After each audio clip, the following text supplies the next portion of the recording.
나누기 위해 이 자리에 찾아 나오신 여러분들을 환영하고 또 축복합니다. 오늘 함께 우리의 피난처 되신 하나님에 대해서 고백하고 있는 이 시편 46편 함께 살펴보고자 합니다. 이 시편 46편은 종교 개혁가 루터 잘 아시죠? 루터가 로마 카톨릭에 대항해서 싸울 때 굉장히 어려움 중에 빠져 있었는데 그때 그에게 큰 위로를 주었던 시로 잘 알려져 있습니다. 특별히 이 시에서 영감을 얻어서 찬송가를 지었는데 그것이 저희가 가지고 있는 찬송가에 수록되어 있습니다. 찬송가 585장에 내 주는 강한 성이요 라는 곡입니다. 나중에 꼭 들어보시고 한번 불러보시길 바랍니다. 어찌되었든 이 시는 참 오랫동안 신자들에게 애송되며 큰 어려움과 환난을 겪는 이들에게 힘을 준 시임은 분명한 것 같습니다. 오늘 이 자리에 모인 모든 성도님들과 세계선교회 회원님들에게 그리고 각 선교지에 나가 계신 선교사님들 가정 가운데에도 동일한 위로와 큰 은혜가 있기를 간절히 소망합니다. 네, 본문에 들어가기 전에 시의 표제를 한번 살펴보았으면 좋겠습니다. 46편 표제에 뭐라고 기록되어 있습니까? 고라 자손의 시 인도자를 따라 알라못에 맞춘 노래다 이렇게 적혀 있습니다. 고라 자손이라 함은 레위인들 그 분파 중에서도 특별히 찬양 대원으로 이제 선택받은 그 자손들을 이야기하고 있는 것입니다. 그러니 고라 자손 즉 찬양 대원 역할을 하던 레위인 중에 한 사람이 익명의 시인이 이 노래를 기록했다는 것을 우리는 알 수가 있는 것입니다. 알라못이라 하는 것은 히브리어인데요. 그 뜻이 처녀들이라는 의미를 갖는다고 합니다. 그러면 그게 무엇이냐 구체적으로 물어본다면 유력한 두 가지 설이 두 가지가 있는데요. 첫째로는 여성들의 목소리 같이 그렇게 높은 고음을 내는 악기의 이름이었을 것이다 이런 설이 한 가지고, 두 번째는 당시에 누구나 알라못이라고 하면 다 알아들을 만한 그런 노래 종류, 우리가 민요 하면은 뭔지 아시죠? 그죠? 트로트 하면 뭔지 아시죠? 그런 식으로 어떤 노래의 종류일 것이다 이렇게 말하는 설이 있습니다. 어찌 되었든 확실한 것은 찬양대원 역할을 했던 그 레위인이 구원의 하나님을 찬양하기 위해서 개인적인 고백의 찬양이라기보다는 전 민족적인 그런 역사를 지금 찬양하는 노래다 하는 것을 우리는 볼 수가 있는 것입니다. 본문 2절과 3절 말씀 제가 읽어보도록 하겠습니다. 그런데 개역 개정, 저희가 가지고 있는 개역 개정이 아니라 조금 쉽게 번역된 표준 새번역 성경으로 제가 읽어드리도록 하겠습니다. 땅이 흔들리고 산이 무너져 바닷속으로 빠져들어도 우리는 두려워하지 않는다. 물이 소리를 내면서 거품을 내뿜고 산들이 노하여서 뒤흔들려도 우리는 두려워하지 않는다. 이렇게 담대하게 신앙을 고백하고 있는 것입니다. 그저께 인도네시아에서 진도 7.5에 해당하는 강진이 일어났다고 뉴스를 들었습니다.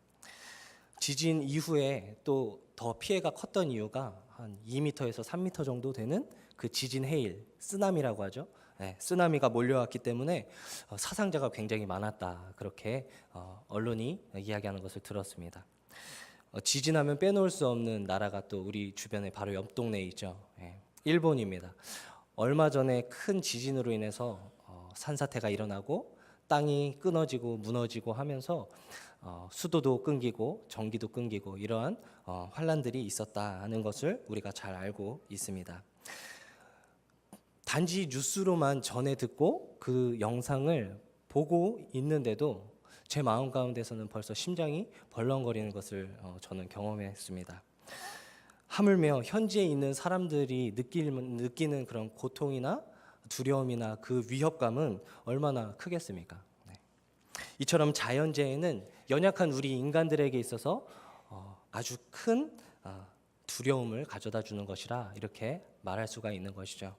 그런데 시인은 그렇게 급작스럽고 다급한 위험, 마치 자연재해가 일어나는 것 같이 땅이 무너지고 산이 바다 가운데 빠지는 듯한 그러한 환란 속에서도, 환란 앞에 두고서도 자신은 일절 두려워하지 않을 것이다 이렇게 담대하게 자신의 신앙을 고백하고 있다는 것입니다. 그렇다면 어떻게 이렇게 두려워하는 것이 너무나도 마땅하고 당연한 상황 가운데에서 이 시인은 이렇게 단언할 수 있었을까요? 1절 말씀 다 같이 한 목소리로 한번 읽어보겠습니다. 1절 말씀입니다. 시작. 하나님은 우리의 피난처시요 힘이시니 환난 중에 만날 큰 도움이시라. 아멘. 네. 오늘 한글 성경에는 환난이라고 해서 단수로 표기되어 있는데요. 본래 원문에서는 환난들이라고 해서 복수로 기록된 것을 우리가 알 수가 있습니다. 그러니까 여러 환난들과 고비 때마다 하나님께서 나를, 우리 민족을 도와주셨다. 그러므로 하나님만이 우리의 피할 피난처이시다. 이렇게 고백하고 있는 것입니다. 지난 과거에 하나님께 큰 구원을 입은 그 경험에 비추어서 지금 주님만이 우리의 피할 피난처이십니다. 이렇게 신앙을 담대하게 고백할 수 있었다는 것입니다. 네. 아이들이 자라면서 부모와 신뢰가 잘 형성되어야지 그 아이가 자라면서 정서적으로 안정되고 건강하게 자랄 수 있다고 합니다. 마찬가지로 신자가 하나님과의 관계가 아주 든든하고 신뢰가 형성되어야지만 우리는 큰 위협과 역경 앞에서도 담대하게 믿음으로 반응할 수 있다는 것입니다. 왜 그렇죠? 살아계시며 날 구원하시는 든든한 아버지의 손길이 있음을 확신 가운데 붙들고 있기 때문인 것입니다. 이러한 담대한 고백이 시인만의 고백이 아니라 저와 여러분들의 고백이 될 수 있기를 간절히 소망합니다. 네.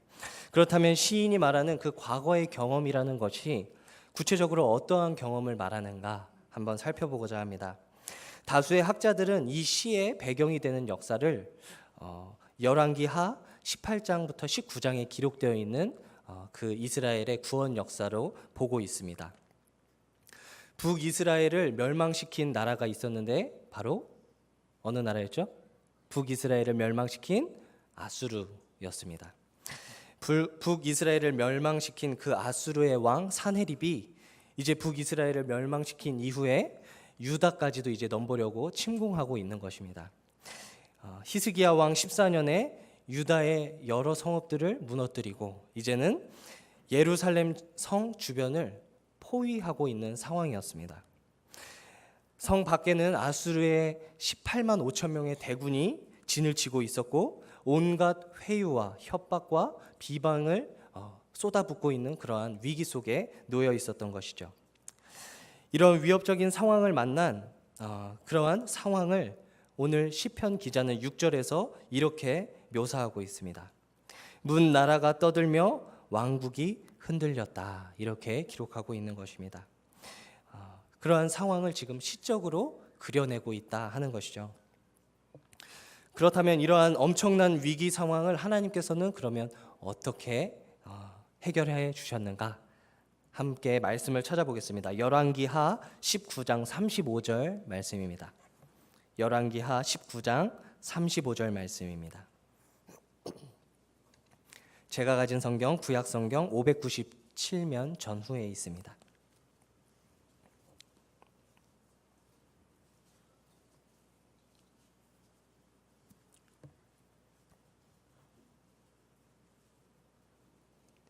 열왕기하 19장 35절 말씀입니다. 네, 다 같이 한 목소리로 읽어보겠습니다. 시작. 이 밤에 여호와의 사자가 나와서 아수르 진영에서 군사 18만 5천 명을 친지라. 아침에 일찍이 일어나 보니 다 송장이 되었더라. 아멘. 네. 나가서 싸우지 못하고 성 안에서 벌벌 떨고 있었던 이스라엘을 하나님께서 친히 구원해 주시기 위해서 사자를 보내시고 그 밤중에 18만 5천 명의 대군을 진멸시키시는 그러한 놀라운 역사를 행하셨다. 그것을 성경이 말씀해주고 있다는 것입니다. 이 놀라운 구원 역사를 또 시편 본문에 와서 보면 이렇게 표현하고 있습니다. 5절 그리고 8절 9절에 이렇게 기록되어 있는데요. 하나님이 그 성 중에 계심에 성이 흔들리지 아니할 것이라. 새벽에 하나님이 도우시리로다. 와서 여호와의 행적을 볼지어다. 그가 땅을 황무지로 만드셨도다. 그가 땅끝까지 전쟁을 쉬게 하시며 활을 꺾고 창을 끊으며 수레를 불사르시는도다. 아멘. 이렇게 지금 시인이 시적으로 노래를 기록하고 있다 하는 것입니다. 친히 그의 백성 이스라엘과 함께 하시고 도우심으로써 그들이 하지 못하는 놀라운 일을 하나님께서 행하셨다 하는 것입니다. 적들의 활과 창을 꺾고 수레를 불사르시며 대적 한 사람도 남기지 아니하고 진멸시키시는 그런 놀라운 구원의 역사를 하나님께서는 행하셨던 것입니다. 저와 여러분이 믿는 그 하나님이 바로 그렇게 큰 능력을 가지신 분이라는 사실을 굳게 믿으시기를 바랍니다. 우리가 해결하지 못할 문제와 위기를 하나님께서는 해결하실 수가 있으신 크신 하나님이십니다. 실제로 우리는 이 땅 가운데 살아가는 동안에 참으로 많은 환난과 역경을 만나게 됩니다. 갑작스럽게 원치 않는 질병을 얻기도 하고 또는 예기치 않은 사고를 당하기도 하죠. 또는 경제적인 어려움을 당할 때도 있습니다.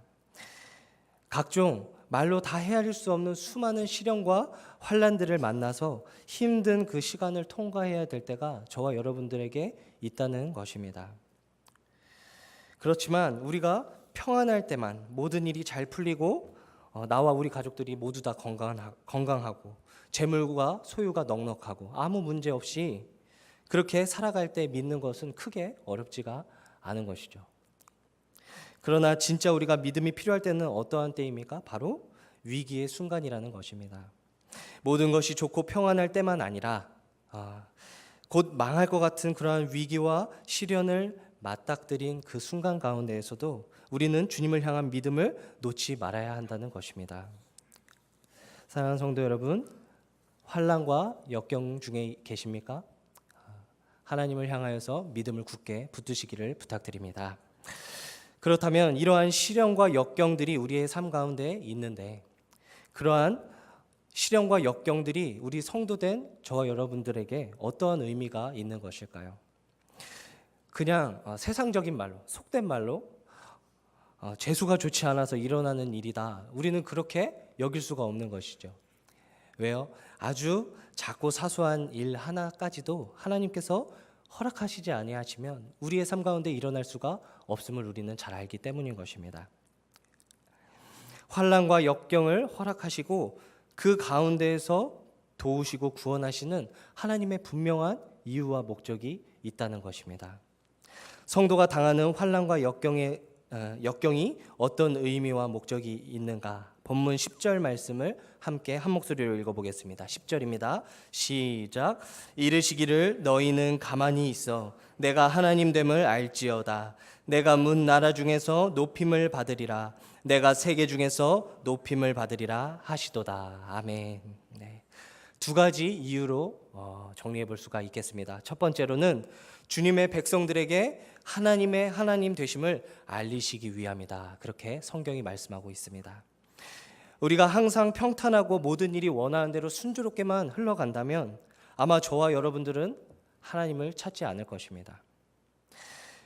생각해 보면 우리는 내 힘으로 어떻게 할 수 없는 상황에 맞닥뜨려야지만 하나님을 의지하게 되고 하나님께 도우심을 구하는 그런 연약한 사람들이라는 것이죠.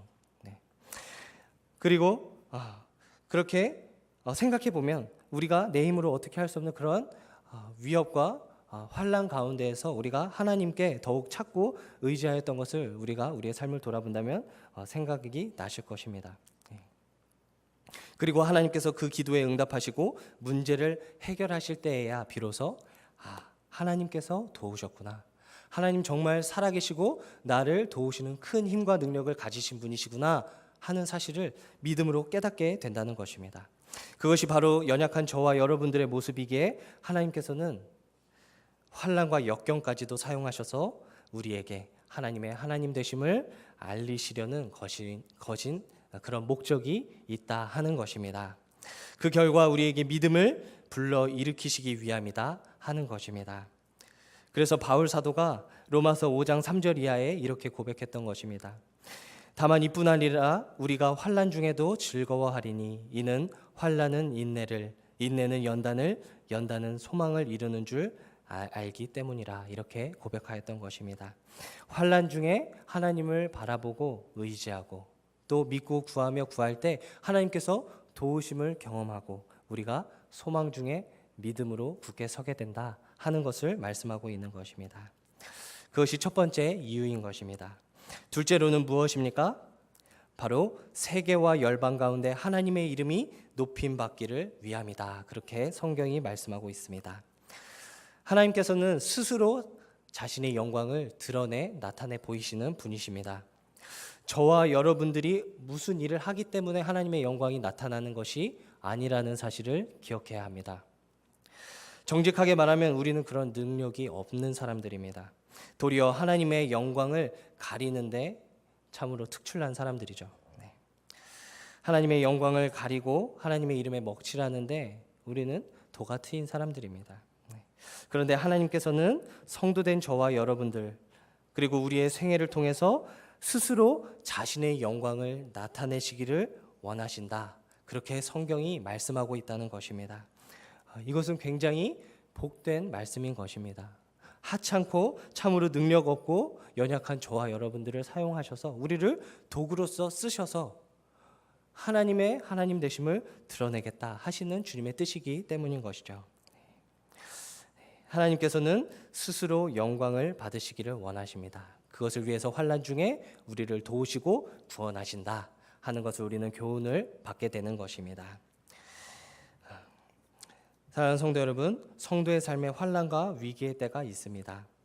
예수 믿는다고 해서 시련과 역경이 없어지는 것이 아닙니다. 어떤 의미에서는 더 큰 어려움을 당할 수도 있을 것입니다. 그러나 우리는 결코 망하지 않을 것입니다. 왜 그렇습니까? 하나님께서 그 위기를 통해서 자신의 영광을 나타내기 위해서 잠깐 우리에게 허락해 주신 것이기 때문인 것입니다. 출애굽기 14장 말씀 보면 저와 여러분들이 잘 알고 있는 출애굽 사건 그리고 홍해 사건이 기록되어 있습니다. 모세를 따라 출애굽한 이후에 이스라엘 백성들은 애굽 군대의 추격을 받게 됩니다. 뒤에서는 애굽 대군이 몰려오고 있고 앞에는 무엇이 가로막고 있습니까? 바로 홍해 바다가 앞을 가로막고 있는 것입니다. 앞으로 나아갈 수 없고 뒤로 후퇴할 수도 없는 이런 진퇴양난의 위기 상황 앞에서 하나님께서 어떠한 일들을 행하셨습니까? 성경 말씀을 보면 이렇게 기록되어 있습니다. 밤새도록 큰 동풍을 불어 바닷물을 가르셨다. 그리고 그 백성들을 구원하셨다. 이것이 성경의 증언인 것입니다. 그런데 하나님께서는 이미 이 사건을 일으키시기 전에 이미 모세에게 이 사건의 목적을 분명하게 알리신 것을 보게 됩니다. 졸리시죠? 네. 출애굽기 14장 4절 말씀 함께 찾아서 읽어보겠습니다. 출애굽기 14장 4절 말씀입니다.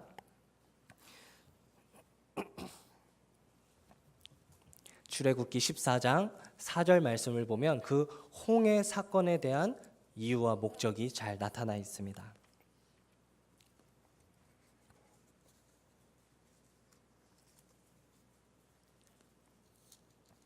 함께 한 목소리로 읽습니다. 시작. 내가 바로의 마음을 완악하게 한즉 바로가 그들의 뒤를 따르리니 내가 그와 그의 온 군대로 말미암아 영광을 얻어 애굽 사람들이 나를 여호와인 줄 알게 하리라 하심에 무리가 그대로 행하니라. 그 밑으로 쭉 내려가서 31절도 함께 읽겠습니다. 31절 말씀 시작.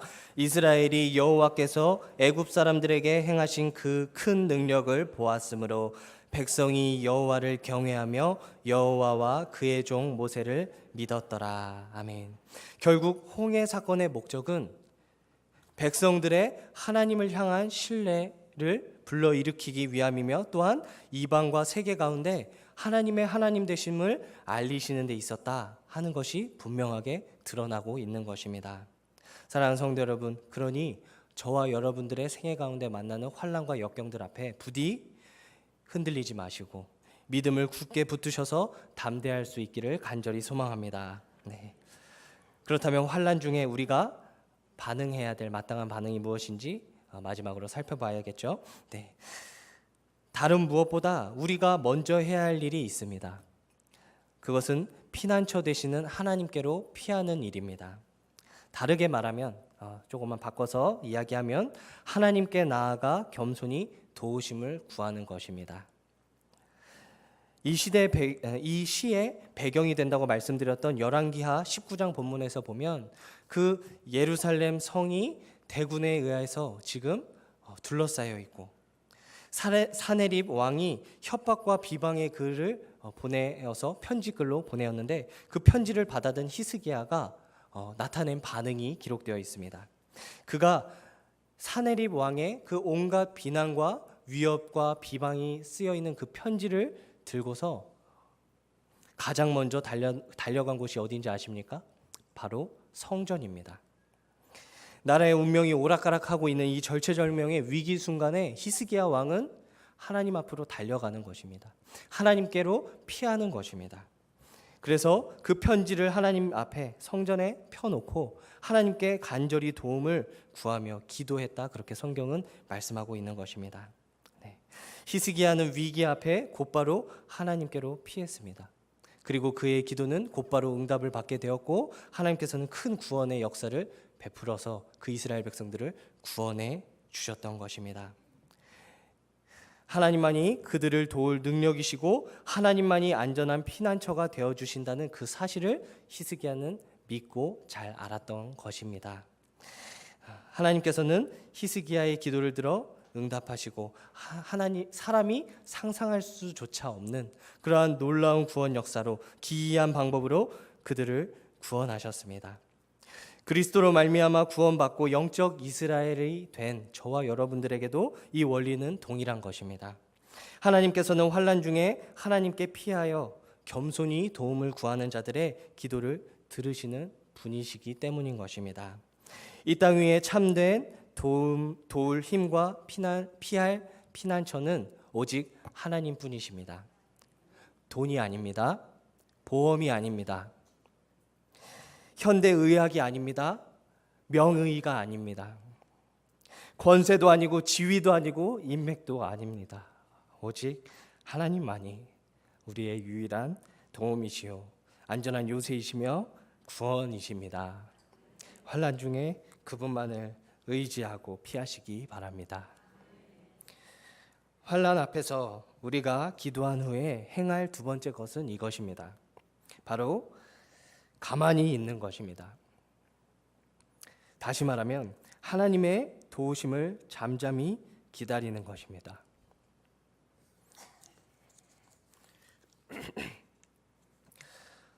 저와 여러분들은 얼마나 기다리는 것에 연약한 사람들입니까? 특히 우리나라 사람들 성질 급한 것으로는 전 세계에서 둘째가라면 서러울 사람들입니다. 그러한 민족이죠.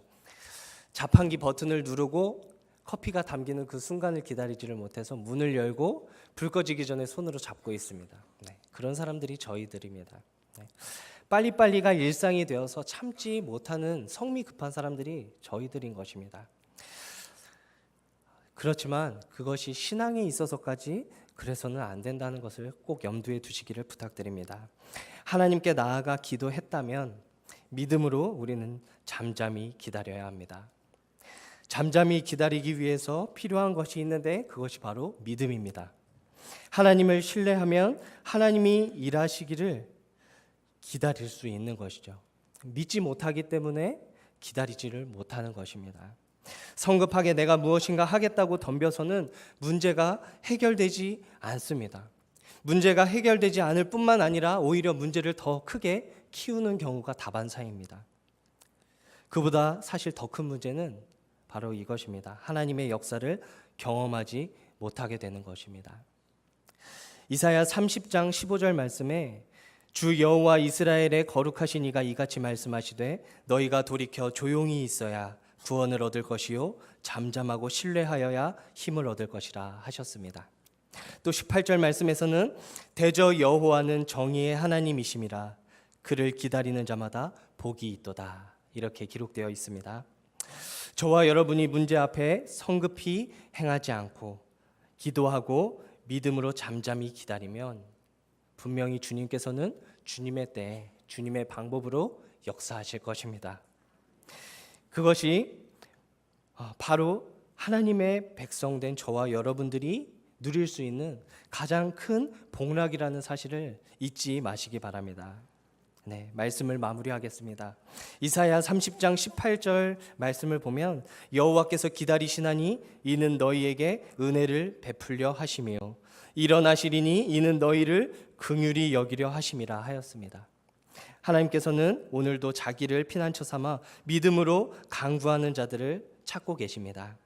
그리고 그들의 간절한 기도에 응답하시기 위해 은혜와 긍휼을 충만하게 예비하고 기다리시는 분이십니다. 이 사실을 믿고 의지함으로 이 땅 가운데에서 만나게 되는 모든 환난과 위협들 앞에 담대히 믿음으로 반응하시는 우리 모든 화평의 성도님들, 그리고 세계 선교회 회원님들 다 되시기를 간절히 소망합니다. 네.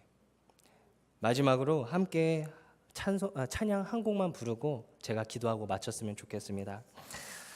여러분 잘 아시는 찬양이실 텐데, 하나님은 우리의 피난처가 되시며 라는 찬양입니다. 다 같이 함께 찬양하겠습니다.